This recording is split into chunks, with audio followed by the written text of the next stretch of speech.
കേരളത്തിലെ ദൃശ്യമാധ്യമങ്ങൾ എടുത്തു കണ്ടതാണ് ഈ പാർട്ടിയുടെ CPM-ന്റെ ചൂട് എന്ത് എന്ന്, ഈ രാഷ്ട്രീയ പാർട്ടിയുടെ ആ രാഷ്ട്രീയ പാർട്ടിയുടെ കരുത്തെന്തെന്ന് കേരളത്തിലെ കോൺഗ്രസുകാരും യൂത്ത് കോൺഗ്രസുകാരും അറിഞ്ഞിട്ടുള്ളതാണ് എന്ന് മറക്കാൻ ഈ പറയുന്ന ഈ കുമളിയിലെ കോൺഗ്രസുകാരും പഠിക്കേണ്ടതുണ്ട്. കാരണം കഴിഞ്ഞ പഞ്ചായത്ത് തെരഞ്ഞെടുപ്പിൽ 4 സീറ്റ് അധികമായി കിട്ടിയെന്ന് പറഞ്ഞുകൊണ്ട് CPM-ന്റെയും ഇടതുപക്ഷ പ്രസ്ഥാനത്തിന്റെയും പ്രത്യേകിച്ച് DYFI-ക്കാരുടെയും നെറ്റിട്ട് കയറാൻ വരുന്ന ആ കോൺഗ്രസുകാരോട് ഞങ്ങൾക്ക് മര്യാദയുടെ ഭാഷയിൽ പറയാനുള്ളത്, VD സതീശൻ എന്ന് പറയുന്ന ഈ നാട്ടിലെ ഏറ്റവും വലിയ ആഭാസൻ, ഈ നാട്ടിലെ ഏറ്റവും വലിയ അഴിമതിക്കാരൻ, ഈ നാട്ടിലെ ഏറ്റവും വലിയ കള്ളത്തരം പറയുന്ന, കേരളം കാണാത്ത തരത്തിലുള്ള, ഇന്നുവരെ കാണാത്ത തരത്തിലുള്ള ഒരു പ്രതിപക്ഷ നേതാവിന്റെ വാക്ക് കേട്ടിട്ടാണ് പ്രിയമുള്ള കോൺഗ്രസുകാരാ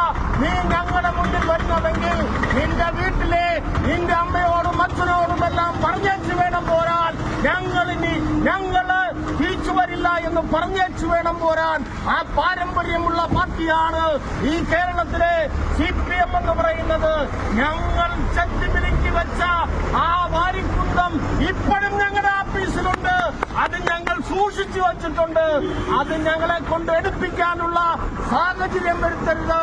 ഞങ്ങൾ ഈ കേരളത്തിൽ കഴിഞ്ഞ 10 വർഷക്കാലം ഞങ്ങളെ മര്യാദയുടെ ഭാഷയിൽ ഞങ്ങളുടെ സമാധാനപരമായി ഈ നാട്ടിലെ രാഷ്ട്രീയ പ്രവർത്തനം നടത്തുന്ന ഞങ്ങളെ ഓടിട്ട് വായിൽ കുത്തിക്കൊണ്ട് അടിക്കണ എന്ന് പറഞ്ഞാൽ നിന്റെയൊക്കെ നെഞ്ചത്ത് പൊങ്കാലയിട്ടുകൊണ്ട് മാത്രമേ ഞങ്ങൾ പിൻവാങ്ങുകയുള്ളൂ. അത് മനസ്സിലാക്കിക്കൊണ്ട് ഈ സമരം ഇതൊരു സൂചനാ സമരം മാത്രമാണ്. ഇതിൽ കൂടുതലുള്ള സമരം താങ്ങാനുള്ള കെൽപ്പ് ഈ കേരളത്തിലെ കോൺഗ്രസിന് കാണില്ല, യൂത്ത് കോൺഗ്രസിന് കാണില്ല. അത് മനസ്സിലാക്കിക്കൊണ്ട് വേണം ഞങ്ങളോട് പെരുമാറാനെന്ന് മാത്രമാണ് ഈ അവസരത്തിൽ ഈ പ്രതിഷേധത്തിൽ പറയാനുള്ളത്.